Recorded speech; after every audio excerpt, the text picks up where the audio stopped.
அடர்ந்த காட்டிற்குள் ஒரு மனிதன் நடந்து சென்று கொண்டிருக்கும் போது அவனை பசியோடு இருந்த சிங்கம் ஒன்று துரத்தி வந்தது.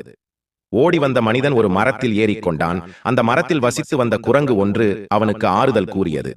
சிங்கத்திற்கு மரம் ஏற தெரியாது, தைரியமாக இருங்கள், சிங்கம் சென்றதும் தகவல் தருகிறேன், நீங்கள் இறங்கி செல்லலாம் என்று ஆறுதல் கூறியது. சிறிது நேரத்தில் குரங்கு உறங்கிவிட்டது. கீழே நின்று இருந்த சிங்கம் அந்த மனிதனை பார்த்து, குரங்கை கீழே தள்ளிவிடு, நான் உன்னை விட்டு விடுகிறேன் என்று கூறியது. அந்த மனிதனும் குரங்கை கீழே தள்ளிவிட்டான். குரங்கு கீழே விழுந்தது. சிங்கம் குரங்கிடம் சிரித்துக்கொண்டே கூறியது, மனிதன் எப்போதும் நன்றி கெட்டவன், உதவி செய்த உனக்கே துரோகம் செய்துவிட்டான், உன்னை கொல்ல மாட்டேன், நீ மேலே சென்று அவனை கீழே தள்ளிவிடு என்று கூறியது. மரத்தில் ஏறி குரங்கு அந்த மனிதனை கீழே தள்ளிவிடவில்லை.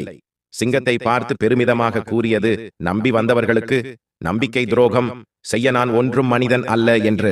ஆம் நண்பர்களே, நம்மிடமே நம்பிக்கை துரோகம் அதிகமாக உள்ளது. முடிந்தவரை நம்பியவர்களுக்கு உண்மையாக இருப்போம்.